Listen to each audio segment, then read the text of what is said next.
예배자입니다. 이렇게 한번 인사해 봅시다. 자신 있게 얘기하세요. 자신 있게. 나는 예배자입니다. 할렐루야. 우리는 여기 모두 다 예배자의 모습으로 나왔습니다. 같이 일어나셔서 우리의 주인 되시며 예배의 주인 되신 하나님 그분 앞에 우리가 박수로 찬양하겠습니다.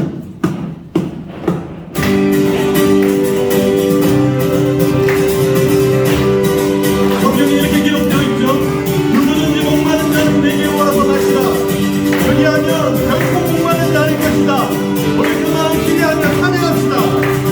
주님 주신 평안이 내 안에 역한 평강. 주님 주신 평안이 흘러넘치는 역한 평강. 한 번 더 고백할까요? 주님 주신 평안이 내 안에 역한 평강. 주님 주신 평안이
우리가 자랑할 것, 우리 교회가 자랑할 것은 바로 주의 십자가, 그 사랑밖에 없는 줄 믿습니다.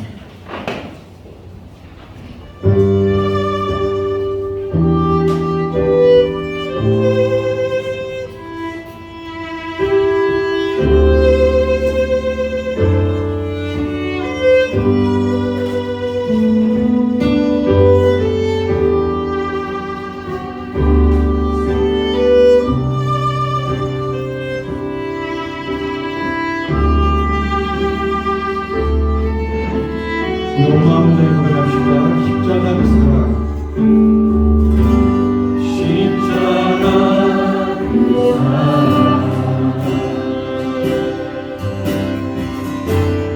멀리 떠나서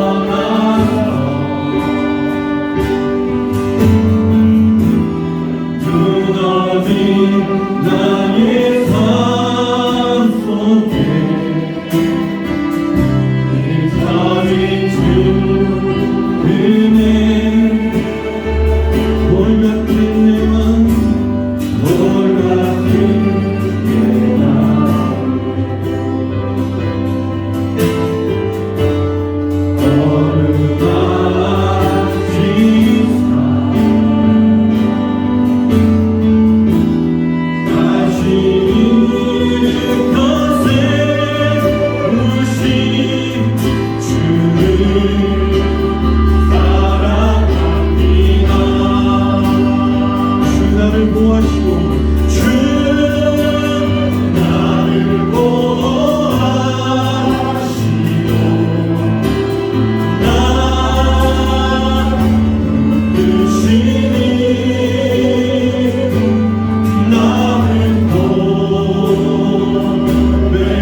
너를 보호하시고 주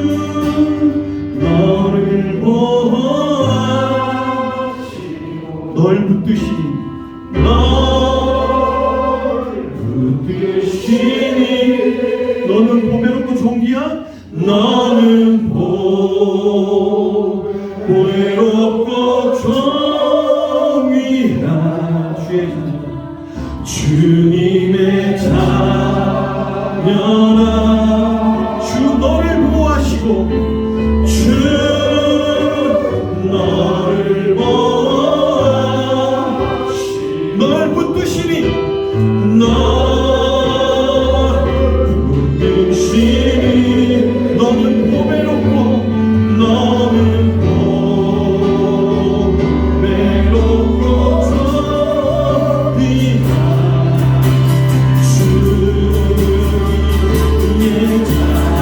내가 너를 증명하여 물론 나는 너는 내 것이다. 내 것이다. 내 것이다. 너의 하나님이라. 내가 너를 보배롭고 존귀하게 여기노라. 너를 사랑하는 내가 너를 증명하여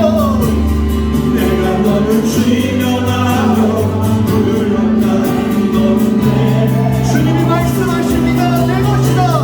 내 것이다. 너의 하나님이라. 내가 너를 보배롭고 존귀하게 여기노라. 내가 사랑하는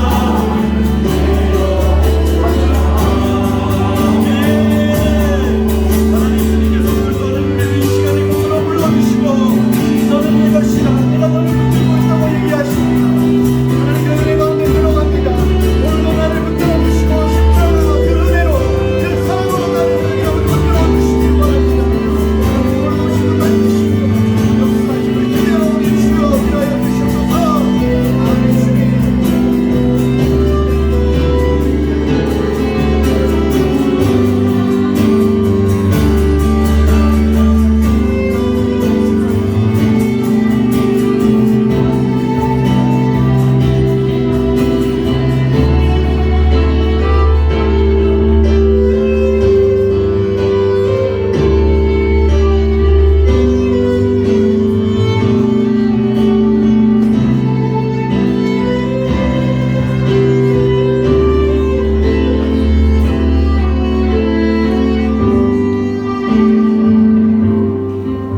이 시간 공동체 기도 제목으로 함께 기도하겠습니다. 첫 번째로 모든 성도들이 예배를 사모하며 예배 가운데 하나님의 영광과 임재가 충만히 나타나고 예배를 통해 우리 영혼이 회복되고 성령의 역사가 일어나도록 기도합시다. 성도들이 매일의 삶에서 하나님과 동행하며 이 땅에서 주님의 영광을 드러내는 삶을 살아가도록 기도합시다. 모든 성도들의 가정을 주께서 보호하시고 주님이 주인 되시는 우리의 가정이 되도록, 그리고 자녀들이 믿음 안에서 잘 성장하도록 우리 합심하여 기도하겠습니다. 살아계신 하나님 아버지 감사드립니다. 그것이 나보다 하나님 이 시간도 우리 가정이 이 예배 가운데 나와서 주님을 예배합니다. 주님을 예배하며 하나님의 사랑한 사람들, 우리 공동체 한 사람한 사람들 성령께서 이곳에 주시옵소서. 이 예배 가운데 하신 성령을 충만히 우리가 만날 수 있도록 주여 함께 되어주시옵소서. 하나님 우리의 삶 가운데서 하나님 매일매일 말씀과 함께하는 우리의 삶이 되게 하여 주시옵소서. 주님과 동행하는 주의 음성을 듣고 그 음성을 따라 살아가는 우리의 삶이 될 수 있도록 성령의 인도하여 주시옵소서. 주의 성 가운데서 그러한 주의 지식 가운데서 주의 영광이 드러나는 주의 사랑과 사랑이 될 수 있도록 주의 인도하여 주시옵소서. 우리 모두의 성도들의 가정 주님께서 보호해 주시옵소서. 이 땅 가운데 다음으로 기도할 때 모든 성도들이 개인적으로나 그룹을 통해 성경을 배우는데 열심을 내고 진리의 말씀 안에서 성장하도록 기도합시다. 셀그룹의 나눔을 인도하는 목자들과 나눔을 통해 말씀과 격려와 기도가 풍성한 교제가 되도록 기도합시다. 교회 새로운 영혼들을 계속 보내주시고 복음을 알고 구원의 역사가 일어나도록 이것을 위해서 합심하여 기도하겠습니다. 주님 감사드립니다. 아버지 하나님, 모든 성도들과 하나님 성경 날마다 내가 먹고 주님을 만나고 만날 수 있는 주여 도와주시옵소서. 새로운 가운데 또 새로운 모임 가운데 교회 모임 가운데 하나님의 모임 가운데에서 말씀을 중심이 되게 하시고 세상의 말을 하는 것이 아니라 세상의 기술과 그것이 아니라 우리의 삶 가운데 영광하시고 은혜를 주시는 하나님을 나눌 수 있도록 인도하여 주시옵소서. 교회 중 가운데 보내주시는 선물 감사드립니다. 그 가운데 주님을 만나게 하시옵소서. 예배 가운데 살으시는 만나게 하시옵소서. 다음으로 기도할 때 IBS 신학교에 신학생들과 신학교를 보여주시고 학장님 부모와 인도 선교사들의 사역을 위해서 기도하시고요. 또한 바라나시 교회 산지 전도사 가족과 우리 전도사님의 성령 충만함을 위해서 사역의 열매를 위해서 기도합시다. 또한 한국에 이태원 참사로 희생된 가족들을 위로해달라고 함께 기도합시다. 그리고 한국의 군사적 갈등 그리고 위협이 사라질 수 있도록 우크라이나의 전쟁, 미얀마의 군부 쿠데타, 테러와 기근으로 고통받는 사람들을 하나님께서 긍휼히 여겨주시고 아픔과 상처를 치유하시고 회복해 주시도록 이것을 위해서 합심하여 기도하겠습니다. 주님 감사를 기도합니다. 하나님께서 신학교를 건드리 기도합니다. 신학생들 하나님의 힘을 내겠습니다. 신학교를 보는데 주님 가운데 배우며 청년 고려들의 삶을 붙잡을 수 있도록 도와주시고 성령 관점들을 만나는 가운데 정말로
한인교회 목사님들의 성령 충만과 건강을 위해서 기도합시다.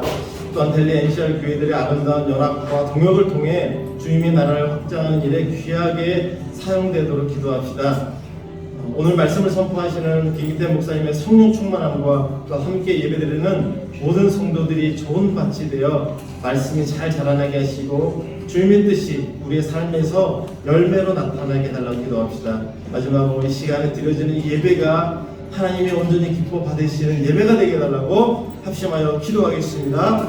주님 감사합니다. 하나님 이 시간에 많은 교회를 통해서 세워주시고 아버지 하나님께서 교회를 보내주셨는데 이 시간에 하나님께서 성령 충만케 하여 주시옵소서.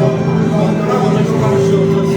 깨끗하고 것이 아버지 수고하지 않고 성령님들에게 아버지 하나님 말씀 선포하는 감사와 감사를 주셨으니 말씀을 선포할 그들의 모델을 기도할 때 하나님의 마음으로 그 말씀 선포하는 기도가 있게 해주시옵소서.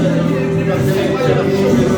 아름다운 나라를 통해 하나님께서 수고하는 말씀을 모든 일에 살게 수 있도록 도와주시옵소서. 오늘 말씀을 선포하시는 김기태 목사님 공감해 주시옵소서. 오늘 선포하시는 모든 말씀 모든 문제로 성경대로 선포하셨고 모든 진리를 공감해 주시옵소서. 우리 마음이 그 말씀을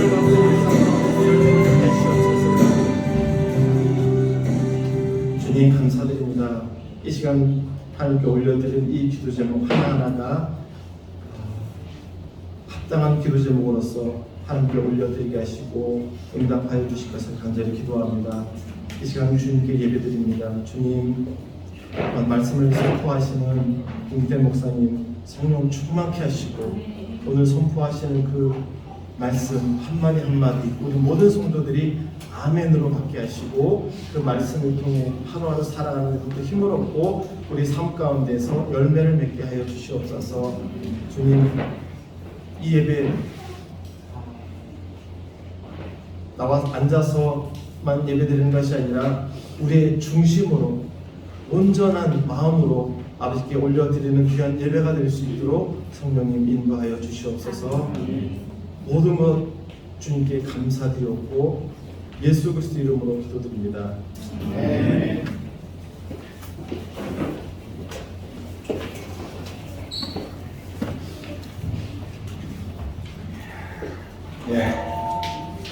오늘 예배에 오신 모든 분들을 환영합니다. 우리 앞뒤 좌우에 있는 분들 함께 인사할까요? 잘 오셨습니다. 환영합니다. 우리 인사합시다.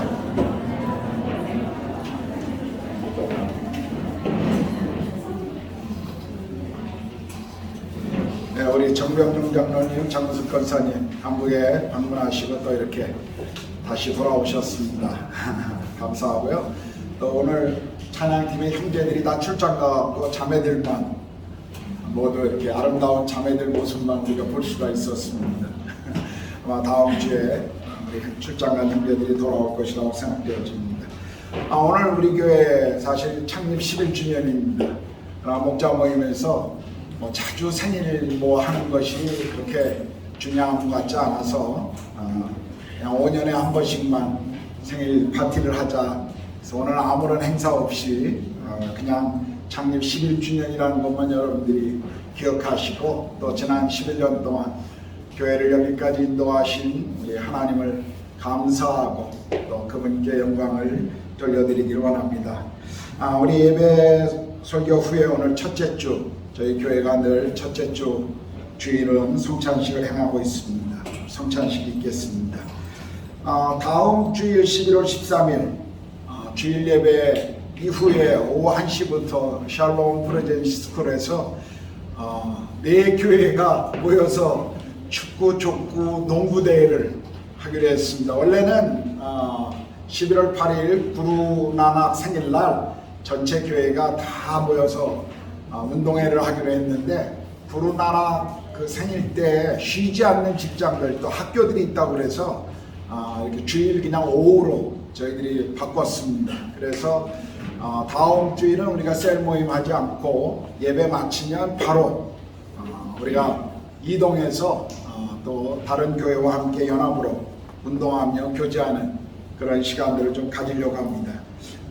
그냥 저희 교회는 늘 이렇게 기쁨조로 참여했다가 우승하는 교회인데 이번에도 그냥 갑시다 그랬더니 그래도 한번 발이라도 맞춰봐야 되지 않습니까? 그래서 오늘 셀 모임 끝나고 2시부터 학교 운동장에서 축구, 족구 하시는 분들 발을 맞춰본다고 합니다. 그래서 혹시 참여하실 분들은 함께 그 연습하는데 참여해 주셨으면 좋겠습니다.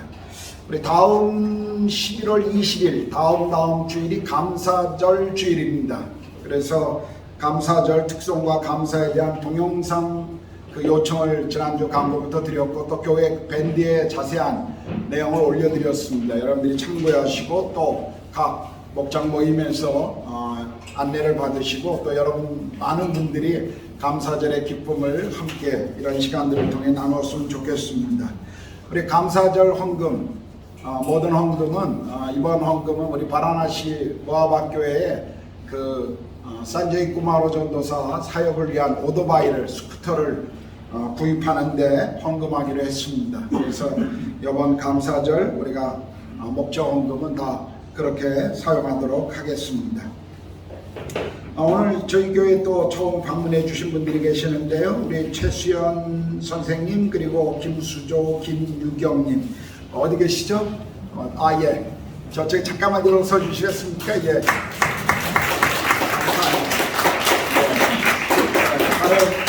다른 지역에 계시는데 이렇게 주일 저희 교회에 오셔서 함께 예배를 드려주셨습니다. 예. 제가 교회 앞에 드려야 될 광고 혹시 놓친 것 있나요? 예, 오늘 또 다음 주 교회 창립 기념일과 또 제 마음에 생각하는 것들이 있어서 우리가 계속 마태복음 산상수훈을 강의했는데 잠시 멈추고 이번 주 다음 주는 좀 다른 메시지를 좀 나누려고 합니다. 오늘 마태복음 16장 13절에서 24절 말씀을 박성화 군이 나와서 봉독해 주시겠습니다.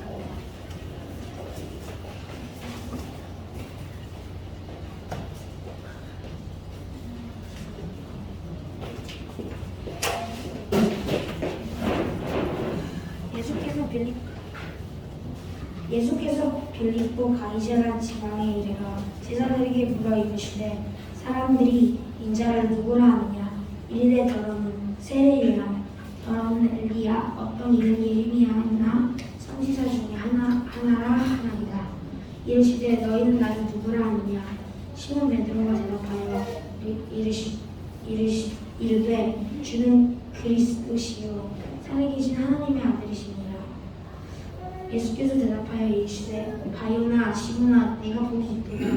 이를 내가 아니란 이는 혈기 아니요 하늘에 계신 내 아버지니라. 또 내가 내게 이르노니 너는 베드로라. 내가 이 반석 위에 내 교회를 세우니 음부의 권세가 이기지 못하리라. 내가 천국의 열쇠를 내가 주이리. 내가 땅에서 무엇이든지 빼면 하늘에도 매일 것이요 내가 땅에서 무엇이든지 풀면 하늘에도 풀리리라 하시고 이에 제자들에게 경고하사 자기가 그리스도인 것을 아무에게도 이르지 말라 하시니라. 이때부터 예수 그리스도께서 자기가 예루살렘에 올라가 장로들과 대제사장들과 서기관들에게 많은 고난을 받고 죽임을 당하고 제3일에 바로 살아나야 할 것을 제자들에게 비유로 나타내시니 베드로가 예수를 붙잡고 황급하여 이르되 주여 그리 마옵소서 이 일이 결코 주께 미치지 아니하리라. 예수께서 돌이키시며 베드로에게 이르시되 사탄의 아들 뒤로 물러가라. 나는 너를 넘어지게 하는 자로다. 내가 하나님의 일을 생각하는지 아니하고 도리어 사람의 일을 생각하는 도다 하시고 이에 예수께서 제자들이 이르시되 누구든지 나를 따라오려거든 자기를 부인하고 자기 십자가를 지고 나를 따를 것이다.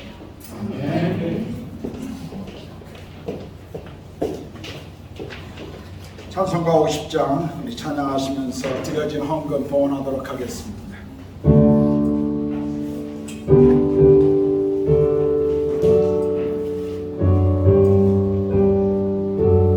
내게 있는 모든 것을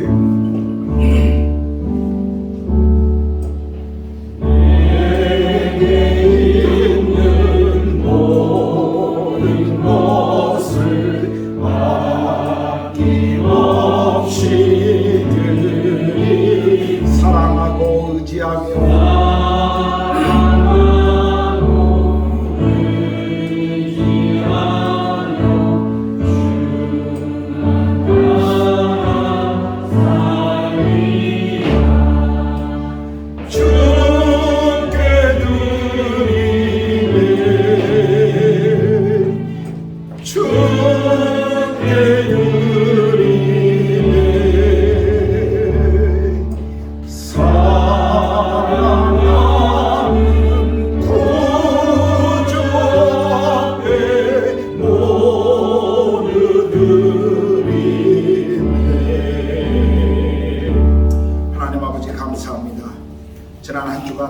주님의 은혜 가운데 우리를 하나님 나라 이웃을 섬기는 자리에 두게 하시고 그곳에서 주의 영광을 위해 살다가 또 주일 우리 공동체 예배 가운데 모든 사랑하는 가족들을 모아주시고 주를 예배하게 하셔서 주께 감사와 찬양을 드립니다.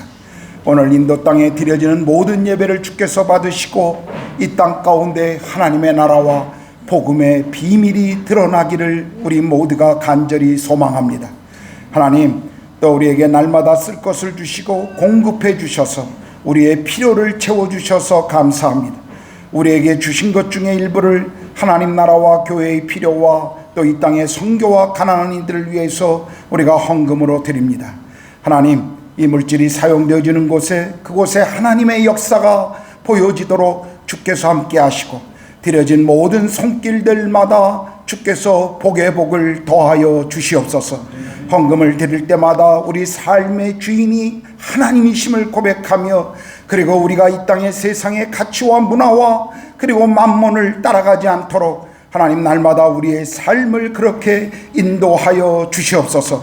출장 중이거나 몸이 불편하여 오늘 예배 가운데 나오지 못한 모든 사랑하는 가족들 있는 그 자리가 예배의 자리, 주와 함께하는 자리, 성령께서 은혜를 베푸시는 자리가 되게 하여 주시옵소서. 이제 주의 말씀을 우리가 듣기를 원합니다. 이 말씀의 저자이신 성령 하나님께서 우리 가운데 이 말씀을 선포해 주시고, 주일학교로부터 작년에 이르기까지 모든 이들이 이 말씀이 삶의 실제가 되어 이 말씀을 따라 믿음의 길을 날마다 걸어가도록 성령님 함께하여 주시옵소서.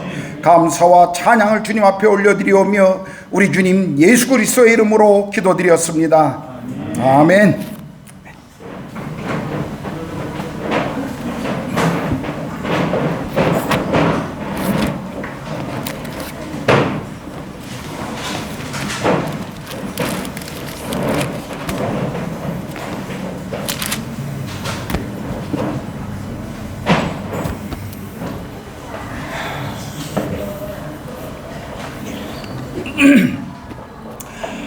저는 지난주에 한국교회 트렌드 2023이라고 하는 그런 책을 읽었습니다. 내용이 4차 산업혁명 그리고 MZ세대의 등장, 특별히 코로나로 인한 한국 사회의 이 빠른 변화 속에 교회가 어떻게 현대 사회를 이해하고 현 시대에게 복음을 효율적으로 전할 수 있는가 하는 그러한 내용을 담고 있는 그런 책이었습니다. 그런데 이 책에서 한국교회의 미래를 진단하면서 긍정적인 시각보다는 부정적인 그런 평가가 더 많아서 제 마음이 읽는 내내 참 무거웠었습니다. 특별히 코로나로 인한 신앙생활의 많은 변화와 또 교회에 대한 부정적인 시각이 높아지면서 교회가 더 위기에 빠졌노라고 이 책은 그렇게 평가했습니다. 사람들이 SNS에 올리는 그런 글들을 읽어보면 참 많은 것들을 느끼는데, 특별히 교회를 걱정하고 교회를 책망하는 내용들이 참 많이 있습니다. 아마 요즘 교회가 세상의 빛과 소금이 되기보다는 세상에 걱정거리가 되는 일들을 많이 일어나기 때문일 것이다 라는 생각을 갖습니다. 특별히 몇몇 일반적이지 않은 그런 목회자들의 그릇된 행동 때문에 오히려 이런 비난들을 더 많이 자초하고 있다라는 그런 생각도 들게 됩니다. 그러나 어떤 의미에서 꼭 목회자들만의 문제는 아닐 것입니다. 교회 안에 들어와 있는 세상적인 문화와 가치관이 교회를 오늘날 잠식하고 있는 것을 보면서 제 마음이 심히 우려가 됩니다. 그래서 이런 모습을 보는 많은 그리스도인들이 교회를 걱정하고 교회의 미래를 걱정하면서 나름 많은 해결책과 또 어떤 제안들을 하고 있는 글로 표현하고 있는 것을 제가 많이 읽어보았습니다. 그런데 한 가지, 그런 글들을 읽으면서 제 마음에 갖게 된 우려 한 가지는 그런 글들이 대부분 핵심에서 벗어나 있다는 것입니다. 많은 분들이 오늘 현대의 교회가 당한 이 어려움 속에서 교회가 더 세상에 가까이 가야 한다라고 말하고 있습니다. 소통을 더 많이 해야 하고 더 많은 나눔의 정신을 가져야 하며, 그리고 가난하고 소외된 이들과 교회가 함께 해야 한다라고 말합니다. 모두 맞는 말입니다. 저도 동의합니다. 그러나 이런 생각이 가지고 있는 중요한 문제는 정말 그것이 기독교가 말하는 핵심인가를 우리는 좀 생각해 볼 필요가 있습니다. 진정한 기독교의 메시지는 무엇일까요? 사람들은 자주 외적인 것에서 상황을 바라보면서 해답을 찾으려고 하지만 정작 본질적인 문제를 놓치고 있습니다. 그러므로 우리는 교회의 회복과 능력을 위해 교회의 본질적인 핵심으로 돌아가야만 합니다.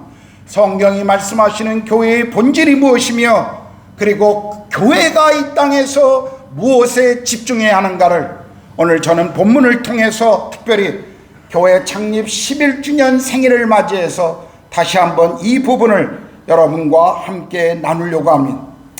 오늘 본문을 통해서 우리에게 말씀해 주시는 교회의 본질이 무엇일까요?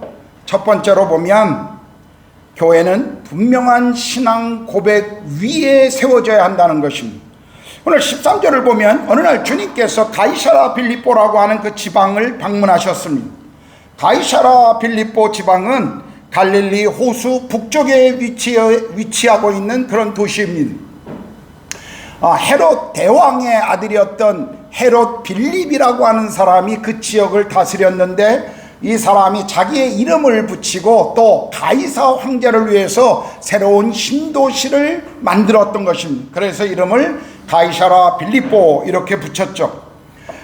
이 가이사를 위한 도시였던 것처럼 이 도시는 그리스와 로마의 문화가 아주 넘쳐났던 곳이었습니다. 특별히 많은 이교 신전들이 있었습니다. 제우스 신전, 아우구스도 황제 신전, 참 많은 로마가 섬기는 참 많은 신전들이 있었고 우상이 넘쳐났던 그런 도시였습니다.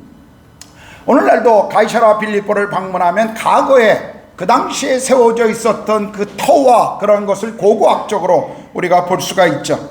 사람들은 이 도시에 세워진 수많은 신전을 지나칠 때마다 아마도 마음속에 이런 질문을 던졌을 것입니다. 과연 이 많은 신들 중에 참 신은 어떤 신일까? 아마도 이런 질문을 던지는 이 도시 속에 예수님이 방문하시고 그리고 제자들에게 이렇게 물었습니다. 사람들이 나를 누구라 하느냐? 사람들이 나를 누구라 하느냐? 제자들이 대답하기를 어떤 이들은 세례 요한 또는 침례 요한이라고 말하고 어떤 이들은 엘리야, 어떤 사람은 예레미야나 선지자 중에 한 사람이다 라고 말한다는 것을 예수님께 그들은 대답해 주었습니다. 사람들은 아마도 예수님의 가르침과 그분의 삶의 모습을 보면서 예수님이 어떤 분인가를 나름대로 아마 평가하고 있었던 것 같습니다. 사람들이 예수님을 세례 요한이라고 말한 것은 아마도 그는 광야의 탁월한 설교자였기 때문에 그리고 수많은 사람들이 그를 만나 복음에 대한 그런 회개와 죄에 대한 들었던 그것 때문에 오히려 어떤 이들은 이분이 그분의 어떤 재판 정도 되는 분이 아닐까 그런 생각을 가졌던 사람도 있었던 것 같습니다. 어떤 사람들은 엘리야, 구약 성경에 엘리야만큼 많은 그런 권능과 기적을 행한 선지자는 없었습니다. 그런데 예수께서 오셔서 수많은 기적을 행하시면서 수많은 능력을 보여주시면서 아마 사람들은 하늘로 승천했던 그 엘리야가 다시 온 것이 아닌가 하는 생각을 예수님의 기적을 보면서 또 생각했을 가능성도 있습니다. 예레미야나 어떤 선지자 중에 한 사람, 선지자는 하나님의 말씀을 대언하는 사람들이었기 때문에 그분의 메시지가 바리새인과 율법학자들과 다른 종교 지도자들과 다르게 권위 있는 그분의 말씀을 들으면서 아마도 이분은 하나님이 보내주신 놀라운 선지자 중에 한 분이 아닐까 그런 생각을 했던 것 같습니다. 모두가 아주 좋은 평가입니다. 그러나 그것은 분명하게 말씀드리지만 만족할 만한 그리고 분명하게 예수님에 대한 정확한 평가는 아니었습니다. 오늘날도 우리 주변에는 예수님에 대한 많은 평가들을 사람들이 내리는 것을 볼 수가 있습니다. 인류의 수순 가운데 한 분이라고 어떤 이들은 말합니다. 4대 성인 중에 한 분이라고 말하기도 하고 기독교의 창시자라고 말하고 삶에서 도덕적으로 본받을 만한 분이라고 예수님을 평가하기도 합니다. 그러나 이런 모든 평가는 예수님에 대한 충분한 대답도 아니었고 어떤 의미에서 그것은 잘못된 평가였었습니다. 15절을 보게 되면 제자들로부터 사람들이 자신에 대해 이야기하는 것을 듣고 난 이후에 주님께서 제자들에게 이렇게 다시 묻죠. 그래, 사람들이 나를 그렇게 말한다고 하자. 그래, 스승, 능력자, 선지자, 그러면 너희는 나를 누구라 하느냐라고 주님이 질문하신 것입니다. 예수님이 지금 질문하시는 의도의 가장 핵심적인 단어는 무엇이죠? 너희는입니다. 지난 2년 가까운 시간 속에 내 삶을 가까이서 보고, 그리고 내 메시지를 듣고, 그리고 내가 어떤 사람인가를 가까이에서 지켜보았던 너희는 그럼 나를 누구라고 하느냐? 이 질문을 지금 예수님이 던지고 계신 것이죠.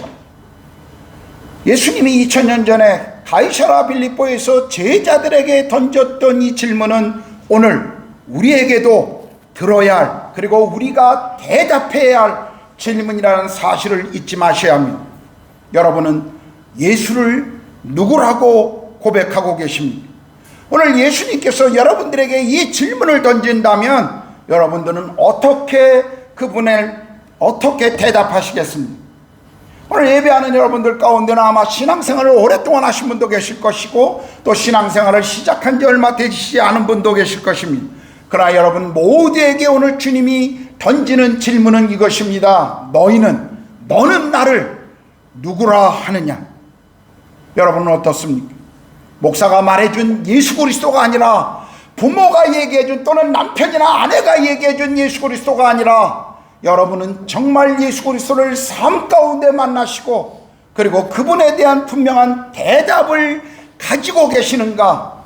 이것이 오늘 우리에게 굉장히 중요한 질문이요, 또 우리가 가져야 할 대답인 것입니다.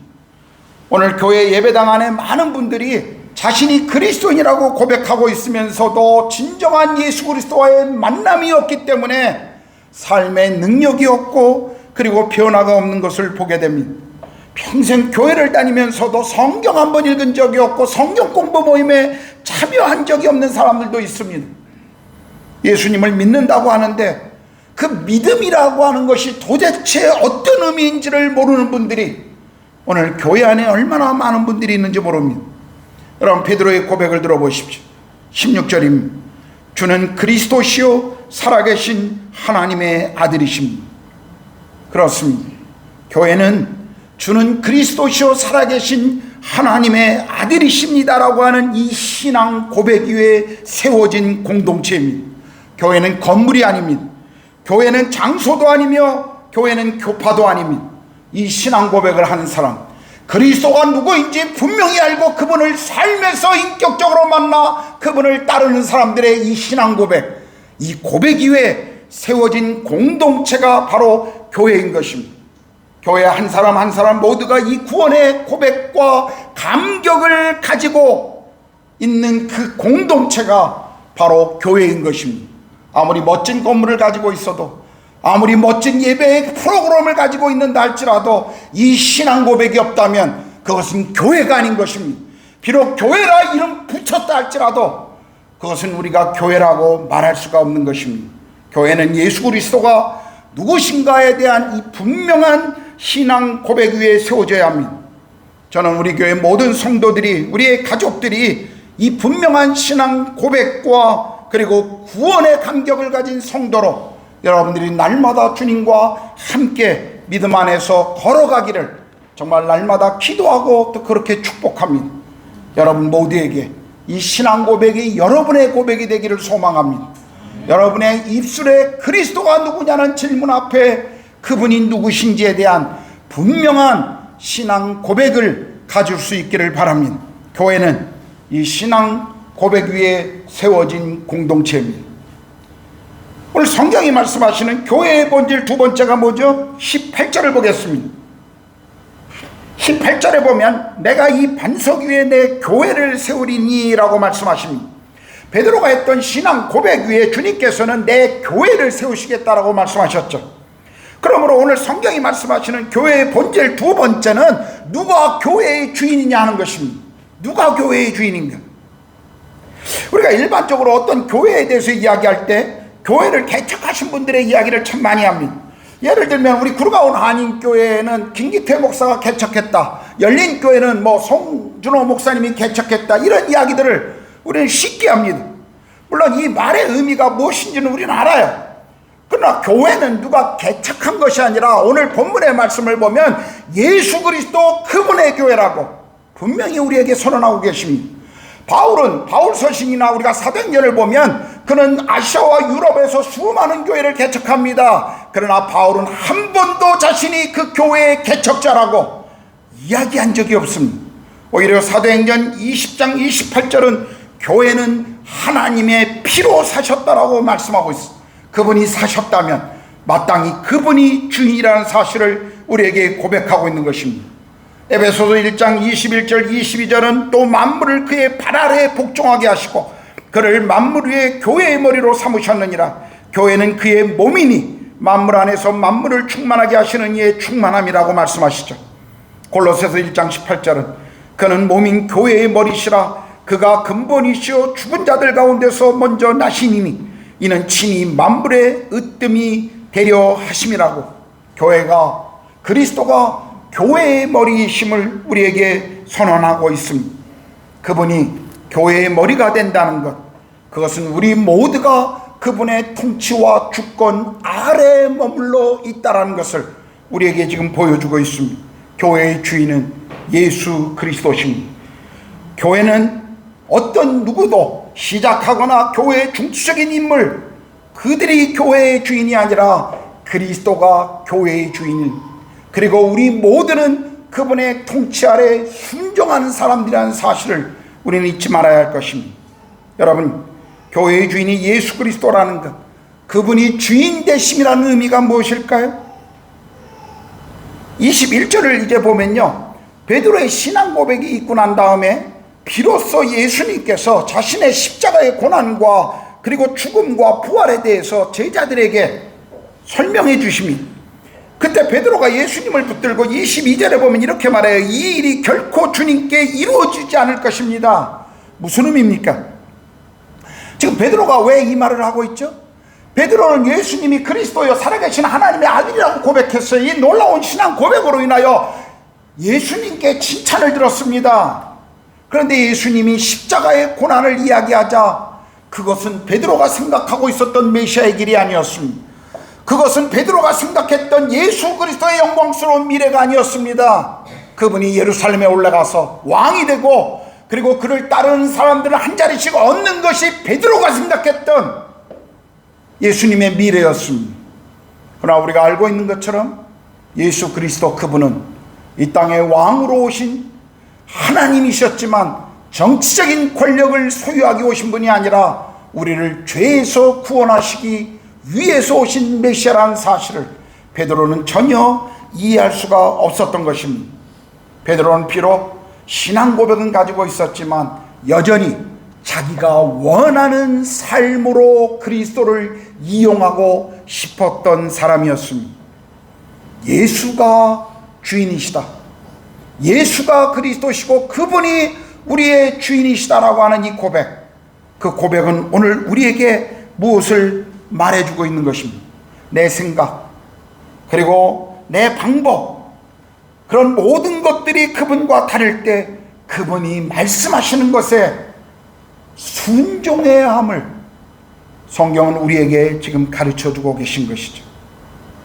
우리는 예수님을 주님이라고 고백하고 기도하지만 오늘 베드로의 고백처럼 우리 삶에 그분과 전혀 관계없이 살아갈 때가 얼마나 많은지 모릅니다. 여러분, 예수가 그리스도라고 하는 것, 예수가 우리 삶의 주인이요 교회의 주인이라고 하는 이 고백, 단순히 교회 안에서 우리가 드려지는 교회 내부적인 신앙 고백일까요? 거기서 멈춰야만 하는 것일까요? 성경은 그렇게 우리에게 말씀하지 않습니다. 그분이 우리 삶의 주인이라는 것, 그것은 그분이 우리의 죄를 구원하시기 위해서 십자가에서 우리를 용서하신 것뿐만 아니라 구세주로서 뿐만 아니라 우리 삶의 모든 영역에서 그분이 마땅히 통치하실 주인이라는 사실을 가르쳐주고 계신 것입니다. 그러므로 교회에 속한 모든 공동체의 성도들은 누가 이 교회의 주인이며 그리고 우리 삶의 진정한 주인이 누구인지를 먼저 고백하고 알아야 합니다. 우리 교회의 주인은 영원히 예수 그리스도십니다. 그분이 우리 교회의 주인이시고 그리고 오늘 여러분의 삶의 주인이라는 사실을 성경은 계속 우리에게 강조하고 있습니다. 여기 오늘 본문이 말씀하시는 교회의 본질 중요한 세 번째는 뭘까요? 24절을 함께 보겠습니다. 24절에 보면 이에 예수께서 제자들에게 이르시되 누구든지 나를 따라오려거든 자기를 부인하고 자기 십자가를 지고 나를 따를 것이다 라고 말씀하시죠. 무슨 말입니까? 베드로의 이 항변을 들으셨던 주님이 베드로가 무엇을 잘못 생각하고 있는지를 설명하시면서 지금 이 말씀을 해주셨어요. 무엇이 올바른 주님의 뜻인가를 예수님은 베드로에게 알려주기를 원하셨죠. 여기 보면 뭐라고 말씀하시죠? 누구든지 나를 따라오려거든 자기를 부인하고 자기 십자가를 지고 나를 따를 것입니다. 여러분, 자기를 부인하고 자기 십자가를 지고 주님을 따른다는 것이 무슨 의미입니까? 굉장히 감사한 거는요, 예수님께서 나의 십자가를 지고 나를 따를 것이다 라고 말씀하지 않으셨습니다. 각각에게 주어진 자기 십자가를 지고 나를 따르라 라고 말씀하신 거예요. 여러분, 십자가는 우리를 향한 하나님의 뜻입니다. 십자가는 우리의 인생을 향한 하나님의 목적이에요. 예수께서 이 땅에 오셔서 그분이 지셔야 할 십자가는 우리를 구원하시기 위한 하나님의 계획이요 목적이었습니다. 그렇다면 오늘 우리에게 주어지는 하나님이 우리 가운데 주시는 십자가는 무엇일까요? 아마 그것은 우리 모두에게 다 각각에게 말씀하시는 하나님의 음성이 다를 것입니다. 그러나 중요한 것 한 가지는 우리에게 주어진 그 십자가를 지고 우리가 주님을 따라오는 것, 한마디로 말하면 우리의 삶에 그분이 계획하신 그분의 뜻 앞에 순종함으로 걸어가는 것, 바로 그것이 교회 공동체가 이 땅에서 해야 할 일임을 우리에게 가르쳐주고 있습니다. 여러분, 우리가 그리스도를 따른다는 것, 그분의 제자가 된다는 것, 그건 지역교회 안에서 단순히 예배하고 신앙을 고백하고 예배에 참석해서 헌금을 하고 봉사하는 그런 정도를 지금 이야기하고 있는 것이 아닙니다. 교회에서 남들보다 조금 더 적극적으로 활동하는 그런 활동을 이야기하고 있는 것이 아니죠.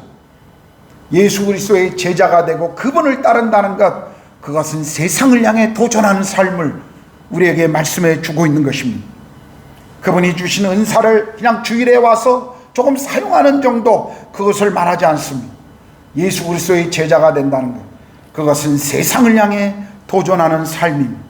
교회 공동체 안에만 머무는 삶이 아니라, 그 신앙이 아니라 교회 밖에서 세상을 향해 도전하는 그 삶이 그리스도를 따라가는 제자의 삶이라고 오늘 우리에게 가르쳐 주고 계신 것입니다. 우리가 그리스도의 제자로 산다는 것, 그것은 하나님의 뜻에 순종하는 삶입니다. 순종한다는 것, 그것은 무엇을 순종할까요? 우리 삶의 가치관이 바뀌어야 합니다. 우리 삶의 자녀들을 향한, 그들의 교육을 향한, 자녀들의 미래에 대한, 우리 삶의 미래에 대한, 우리 인생의 노후에 대한, 돈에 대한, 결혼에 대한, 이성에 대한 이런 모든 가치관들, 우리가 삶에서 필요한 모든 가치관이 주님의 통치 아래 있어야 한다는 것입니다.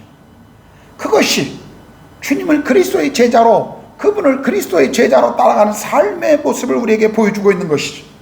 만약 우리의 삶에서 우리가 신앙 고백이 있고 교회 예배에 참여하지만 그러나 삶의 현장에서 그리스도를 따라가는 제자의 삶을 잃어버린다면 우리는 어떤 의미에서 껍데기 그리스도인으로 그냥 교회 안에서 우리끼리 모여서 좋아하는 그런 그리스도인의 삶을 영위할 수밖에 없을 것입니다.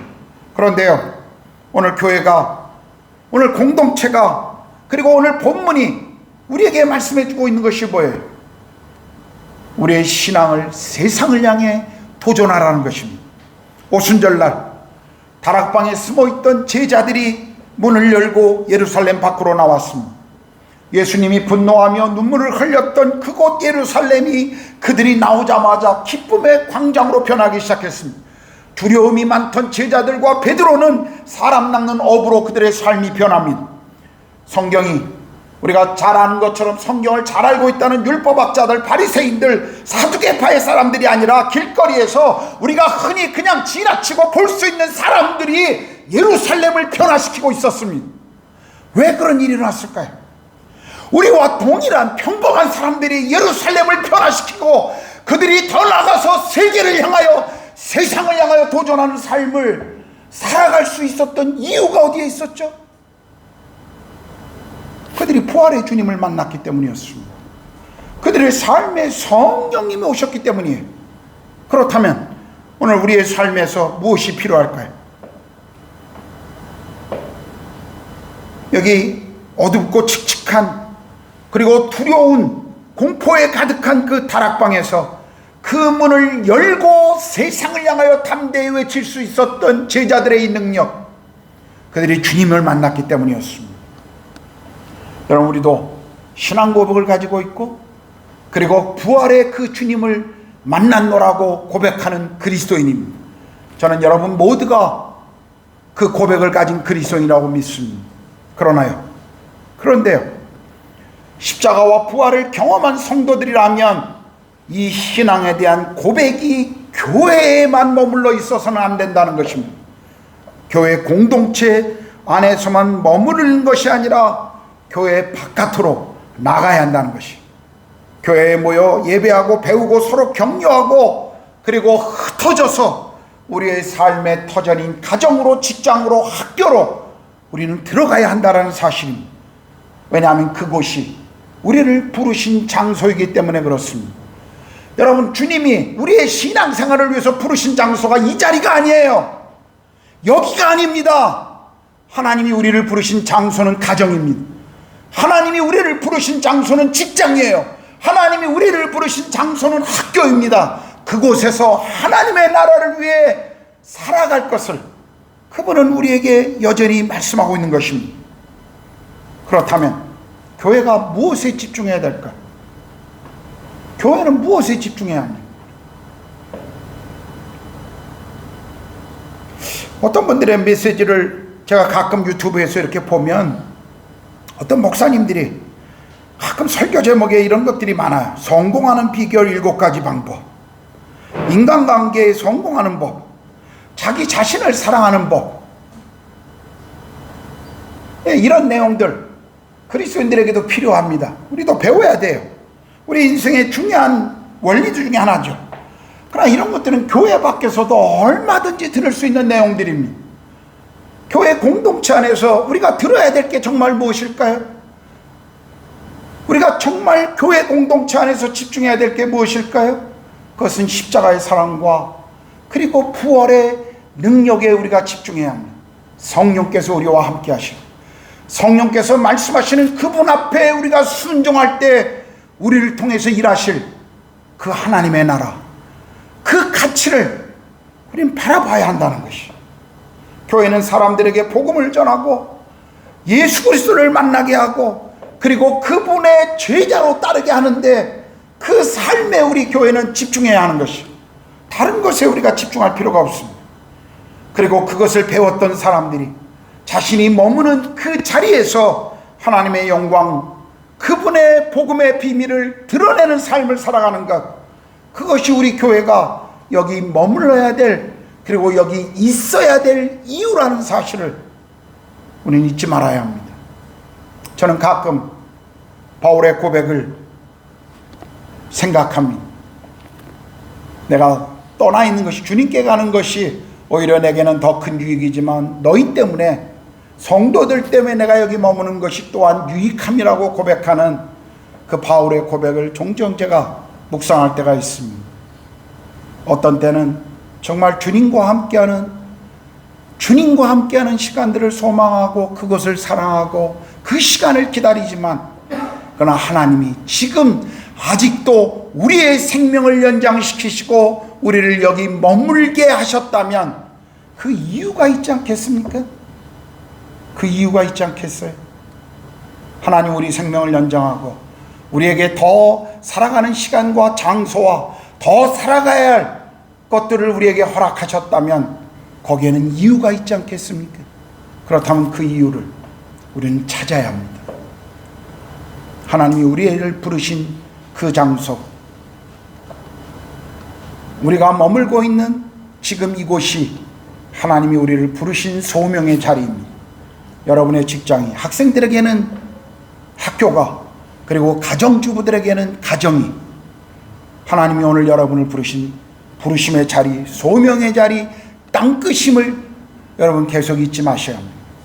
그 속에서 여러분을 통해 하나님의 나라가 드러나야 합니다. 우리 교회의 슬로건이 무엇입니까? 우리 교회의 비전이 뭐예요? 하나님을 사랑하고 이웃을 사랑하며 세상을 섬기는 교회가 되는 것입니다. 우리는 교회 안에서만 이 일을 감당해서는 안 됩니다. 하나님이 우리를 부르신 곳에서 이 일들을 이뤄가는 교회가 되어야만 합니다. 그것이 오늘 우리 교회가 여기 여전히 더 있어야 할 이유라는 사실을 여러분 잊지 않았으면 좋겠습니다. 저는 오늘 교회란 예수 그리스도에 대한 분명한 신앙 고백이 있어야 되고, 그리고 교회의 주인이 예수 그리스도, 그분이 우리 삶의 주인이라는 것을 고백하고, 그리고 그분을 따르는 제자의 삶, 우리가 머물고 있는 그곳에서 하나님의 나라를 위해 살아가는 사람들이 교회 공동체의 사람들이라는 것을 여러분들에게 말씀드렸습니다. 혹 여러분 가운데 교회에 대해 실망하신 분들이 있을 것입니다. 여러분이 신앙생활을 해오시면서 여러분이 만났던 어떤 공동체, 여러분이 함께했던 어떤 목회자 때문에 마음에 깊은 상처를 갖고 실망하셨던 분들도 계실 것입니다. 때로는 우리 안에서도 그런 실망을 여러분이 경험할 수도 있을 것입니다. 혹 교회에 대해 실망하셨어도 우리는 교회를 포기해서는 안 됩니다. 왜냐하면 교회는 우리가 포기하기에는 너무나 영광스러운 공동체이기 때문에 그렇습니다. 하나님이 그분의 피로 사신 공동체가 바로 교회입니다. 교회는 그리스도의 몸이며 그리고 이 땅의 유일한 소망이기 때문에 우리는 교회를 향한 소망을 포기해서는 안 될 것입니다. 오늘 저는 우리 교회가 창립 11전이 되는 날이기 때문에 다시 한번 교회가 무엇인지를 여러분과 나누었습니다. 우리는 아직 어리고 그리고 자라가는 과정 중에 있습니다. 저는 기도하기는 우리 교회에 소속된 모든 지체들이 여러분의 삶에 예수가 누구신가에 대한 분명한 신앙 고백을 가진, 그래서 그 감격 가운데 살아가는 성도들이 되시기를 소망합니다. 우리 공동체가 모일 때마다 성령님의 임재와 말씀의 능력과 그리고 서로를 향한 섬김과 사랑과 그리고 함께 가는 그 기쁨이 우리 성도들의 삶에, 또 우리 모든 교회 가족들 가운데 함께 머물기를 원하며 기도합니다.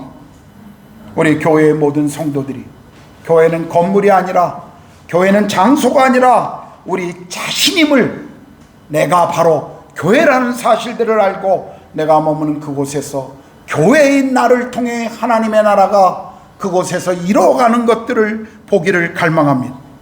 우리 교회가 그런 교회가 되도록 여러분 저와 함께 기도해 주시고, 함께 하나님이 우리 교회를 여기 두신 이유, 그 목적, 그 교회됨, 교회의 교회됨이 온전히 이루어갈 수 있도록 함께 기도하고, 함께 이 일에 마음을 모으고, 함께 인도 땅에서 하나님이 여기 우리가 머물라고 하는 그 시간까지 우리를 통해서 일하실 그 하나님을 우리 모두가 바라보았으면 좋겠습니다. 여러분, 구르가온 교회 한인교회, 구르가온 한인교회, 하나님이 여기 두신 이유와 목적이 있습니다. 적어도 지금 이곳에 더 머물게 하고 있으시다면, 여러분을 이곳에 더 머물게 하고 있는 시간들을 허락하셨다면 거기엔 이유가 있는 것입니다. 우리 모두가 그 이유에 대한 대답을 찾고 우리 교회를 주신, 그리고 내가 교회됨을 회복하는 시간들이 되시기를 다시 한번 축복합니다. 아멘. 기도하겠습니다.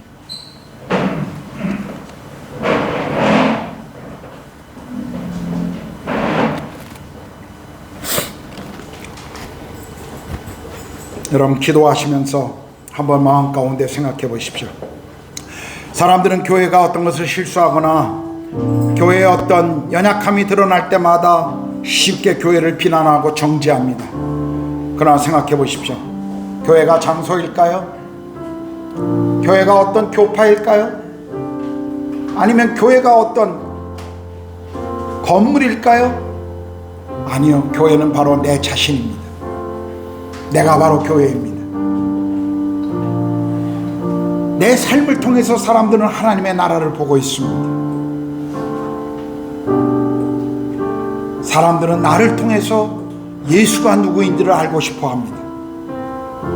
우리는 제3자의 입장에서 객관적으로 교회를 비난하기는 쉽지만, 그러나 내가 교회이기 때문에 그 소망을 여전히 내가 붙들어야 함을 잃어버릴 때가 참 많이 있습니다. 이 시간 우리 한번 기도하면서, 하나님, 제가 교회입니다. 하나님이 제게 맡겨주신 가정, 하나님이 내게 머물게 했던 직장, 하나님이 내가 공부할 수 있는 학교, 그곳이 내가 하나님의 나라를 일해야 할 하나님의 부르심의 땅입니다. 하나님이 나를 거기에 파송하셨습니다. 제가 교회 공동체에서 함께 배우고 함께 주님을 알아가면서 나에게 부르신 그곳에서 하나님의 나라를 위해서 일하겠습니다. 하나님, 제가 교회입니다.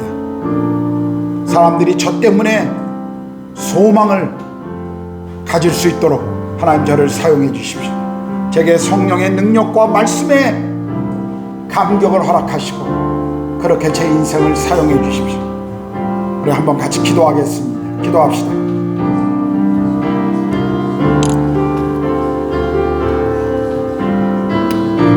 하나님 아버지, 제 삶에 정말 주님이 말씀하시는 것에 귀를 기울일 수 있도록 도와주십시오.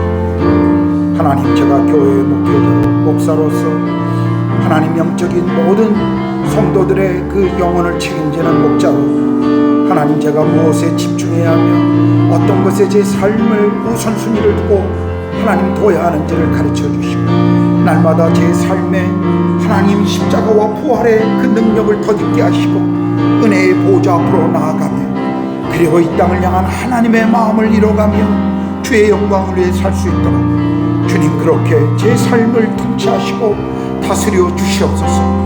우리 교회가 지난 10일 동안 여기까지 오게 하신 주님을 정말 찬양하고 감사합니다. 정말 주님, 하나님 보이지 않던 것을 보게 하시고 꿈꾸지 못한 것들을 꿈꾸게 하셨던 주님의 마음을 잃어버리지 않게 하시고, 우리에게 주셨던 그 처음 마음, 그 마음을 우리 모두가 붙들고 하나님 앞에 나아갈 수 있도록 성령님 우리 교회를 그렇게 축복하여 주시옵소서.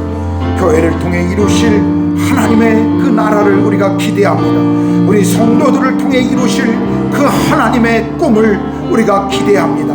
오 성령 하나님, 오늘 이 말씀 앞에 결단하는 모든 성도들의 삶에 함께 해주시고 성도들의 삶에 성령님 기름 부어 주시옵소서.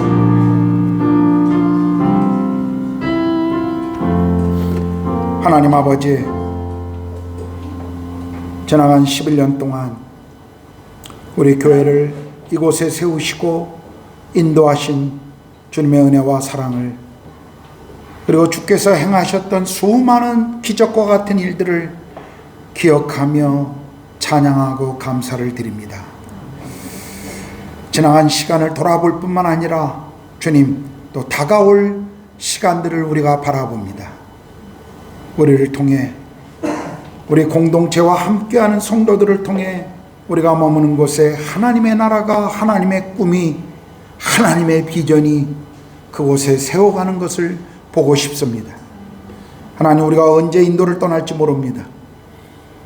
하나님이 오늘 여기 우리를 머물게 하셨다면 지금 이곳이 우리에게 허락하신 땅끝이요 부르심의 소명의 자리임을 우리가 잊지 않게 하시고, 이곳에서 하나님 나라를 위해 그리스도를 따라가는 제자로 삶을 드릴 수 있도록 성령 하나님 그렇게 우리 모두를 인도하여 주시옵소서.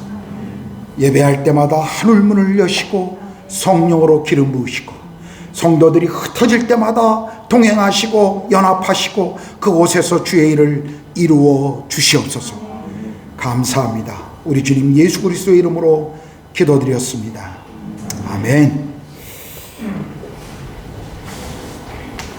이런 교회 되게 하소서. 우리 찬양합시다.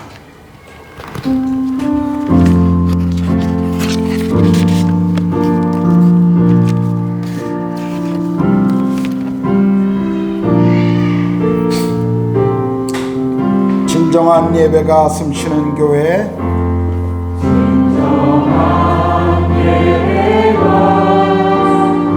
숨쉬는 교회, 주님이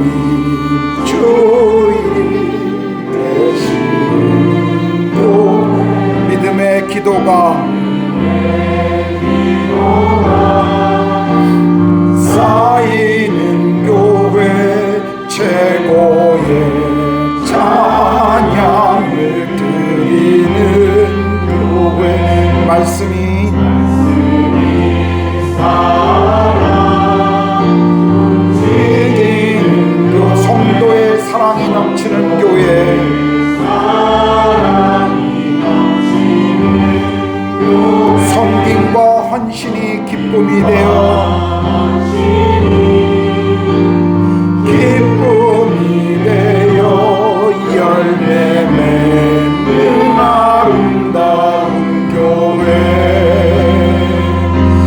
주님의 마음 닮아서 이웃을 사랑하는 교회 주님의 영광을 위해서 대신 주님 전하는 교회 사랑의 불꽃이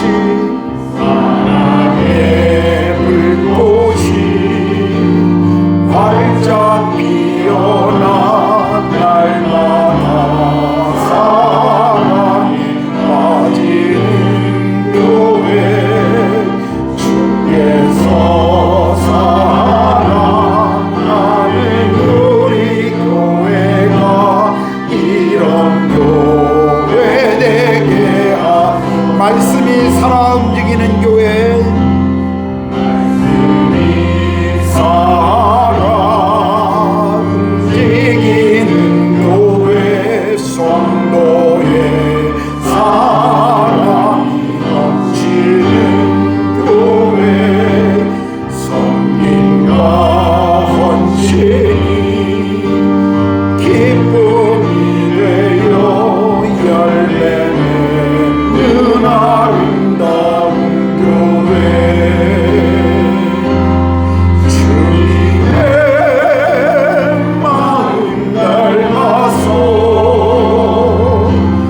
이웃을 사랑하는 교회 주님의 영광을 위해서 대신 주님 전하는 교회 사랑의 불꽃이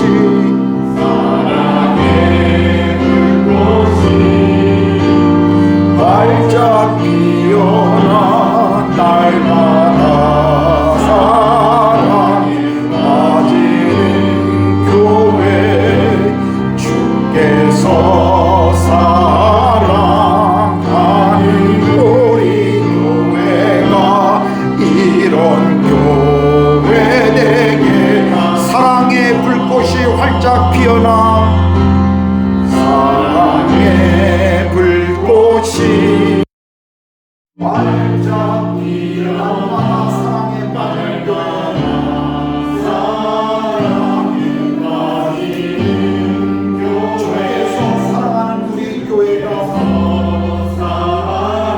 사랑하는 우리 교회가 이런 교회 되게 하소서.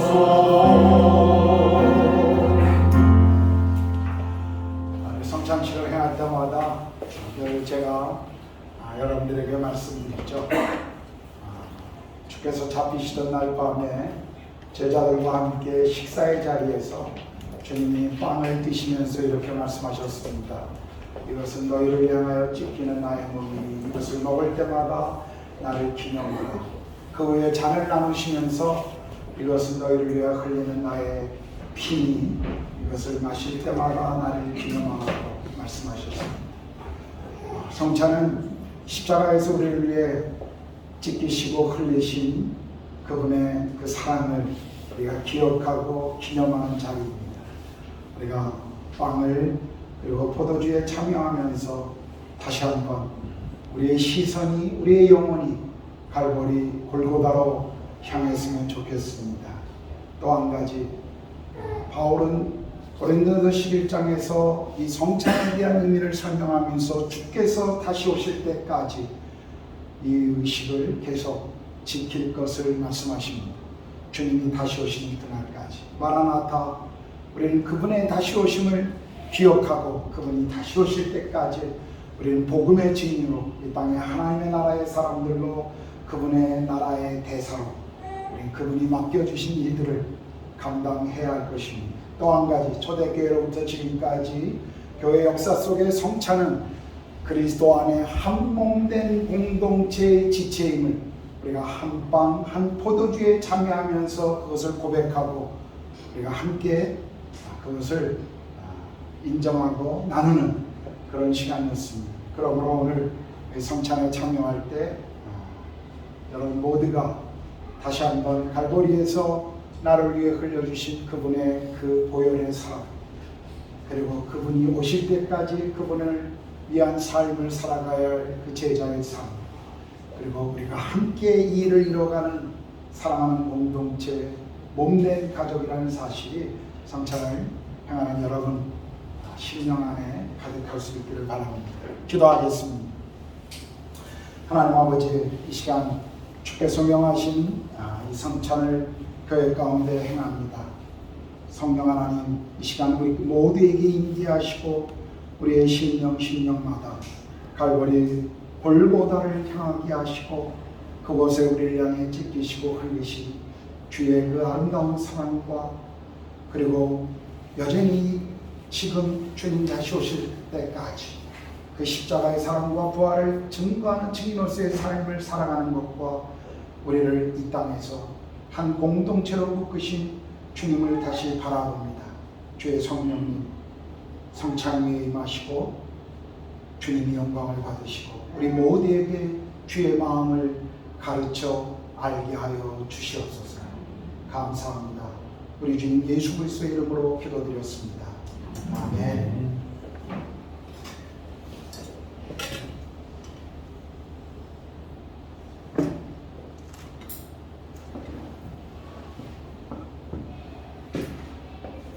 주님이 빵을 나누시면서 말씀하셨죠.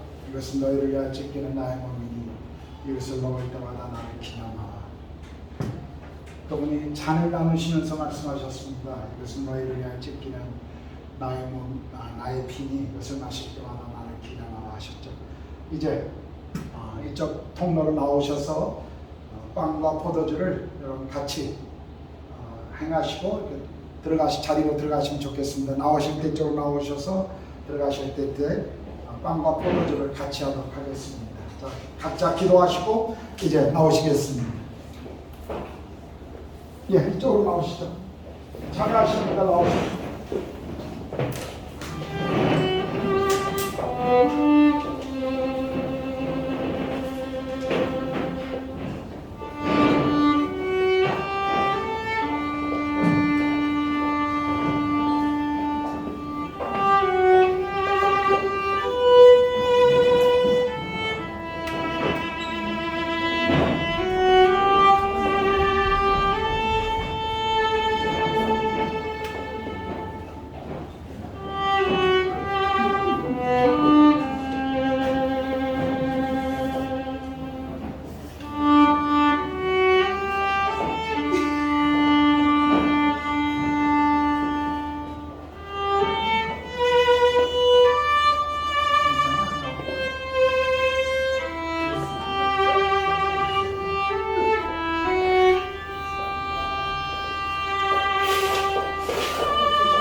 같이 일어나셔서 이런 교회 되게 하소서 한번 찬양합시다.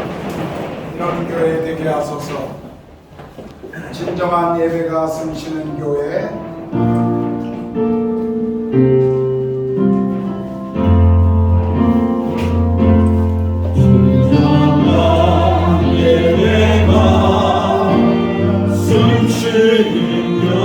주님이 주인 되시는 교회.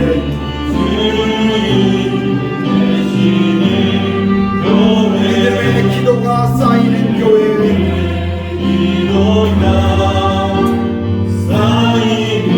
최고의 찬양을 드리는 교회.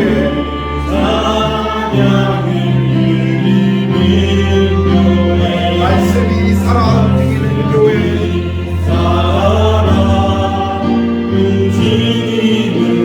성도의 사랑이 넘치는 교회.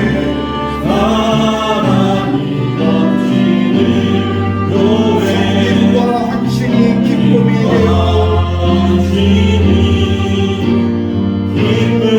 열매 맺는 아름다운 교회. 주님의 마음 닮아서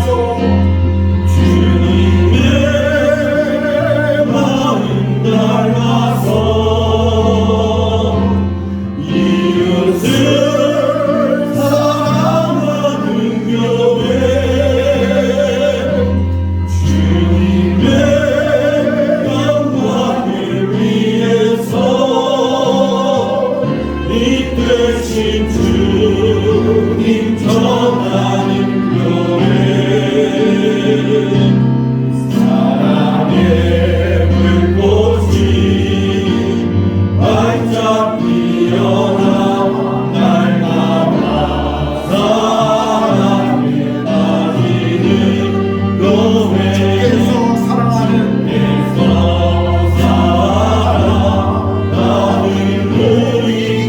교회가 사랑의 불꽃이 활짝 피어나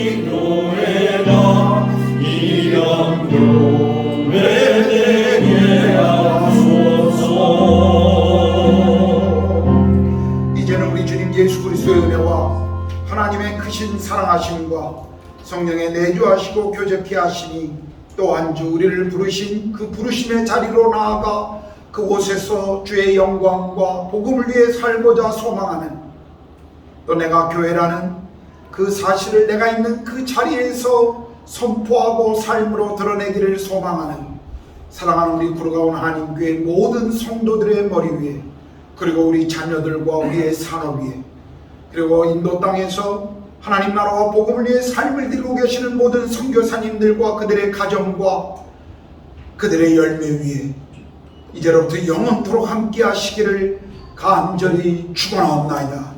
아멘.